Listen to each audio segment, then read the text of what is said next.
ಮುಳಬಾಗಿಲಿನಲ್ಲಿ ಪ್ರತಿದಿನ ನಡೆಯುವ ಎಲ್ಲಾ ಸುದ್ದಿಗಳನ್ನು ವೀಕ್ಷಿಸಲು ಮತ್ತು ತಿಳಿಯಲು ಕೂಡಲೇ ನಮ್ಮ ಪೇಜ್ ಅನ್ನು ಫಾಲೋ ಮಾಡಿ ಮತ್ತು ಬೆಲ್ ಐಕಾನ್ ಅನ್ನು ಒತ್ತಿ ನಮಗೆ ಬೆಂಬಲ ನೀಡಿ.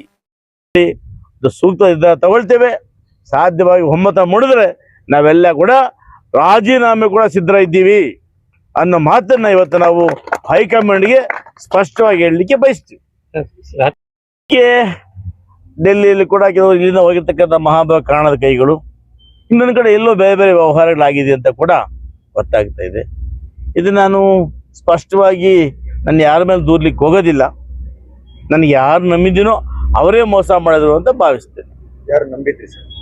ಇದೆಲ್ಲ ಬೇಡ ಸರ್. ಇವಾಗ ಈ ಒಂದು ವಿಚಾರದಲ್ಲಿ ಸಂದೇಶ ಏನು ಹೋಗ್ತಾ ಇದೆ ಅಂದ್ರೆ ದಲಿತರು ವಿರೋಧಿ ಆಗಿಲ್ಲ. ಹೇಗೆ ಇವಾಗ ಬಲಗೈ ಸಮುದಾಯಕ್ಕೆ ಎಡಗೈ ಸಮುದಾಯದವರೇ ಅಡ್ಗಲ್ ಹಾಕಿದ್ರು. ನಿಜ, ಅದು ಗೊತ್ತಿರೋ ವಿಚಾರನೆ.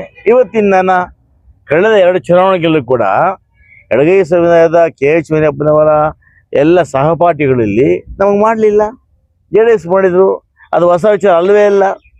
ಪ್ರತಿ ಬಾರಿ ಕೂಡ ಅವ್ರು ಗೆಲ್ಲಬೇಕು, ಅವ್ರ ಮಗಳು ಗೆಲ್ಲಬೇಕು, ಅವ್ರಿಗೆ ಬಲಗೈ ಸಮಯದ ಓಟ್ ತಗೊಂಡು ಗೆಲ್ಲಬೇಕು, ಅಲ್ಲಿ ಹೋಗಿ ನಮ್ಮ ಲೆಫ್ಟ್ ಕೋಟ ಅಂತೇಳಿ ಅಧಿಕಾರ ಚಲಾಯಿಸ್ಬೇಕು. ಇದು ಅವ್ರ ಅಜೆಂಡಾ. ನಾವು ಕೂಡ ಅವರಿಗೆ ಮತ ಹಾಕ್ತೀವಿ, ಗೆಲ್ಲಿಸ್ತೀವಿ. ನಮ್ಮಲ್ಲಿ ಕಳೆದ 25 ವರ್ಷಗಳ ಕಾಲ ನಾವು ಲೆಫ್ಟು ರೈಟು ಅಂತ ನೋಡಿಲ್ಲ. ಎರಡೂ ಒಂದಂತೇಳಿ ನಾವು ಸ್ಟ್ರೈಟಾಗಿ ಹೋಗ್ತಾ ಇದ್ವಿ. ಆ ಲೆಫ್ಟ್ ರೈಟ್ ಊಟಕ್ಕಿದ್ದೀವ್ರಿ ಅಲ್ಲ ಸಾಹೇಬ್ರಿ ಅಲ್ವಾ? ಹಾಗಾಗಿ ನಾನು ಮಾಡಿದ್ರು ಆ ತಪ್ಪನ್ನು ಅನುಭವಿಸ್ತೀನಿ, ಅವ್ರು ಮಾಡೋದು ಅನುಭವಿಸ್ತಾರೆ. ಯಾರ್ಯಾರು ಮಾಡಿದ್ದಾರೆ ಆ ಪ್ರತಿಫಲ ಇವತ್ತು ನಾವು ಚೆನ್ನಾಗಿರ್ಬೋದು, ಒಂದೇ ಒಂದು ದಿವಸ ಖಂಡಿತ ಅನುಭವಿಸ್ತಾರೆ ಅನ್ನೋ ಮಾತನ್ನು ಹೇಳ್ತೀನಿ.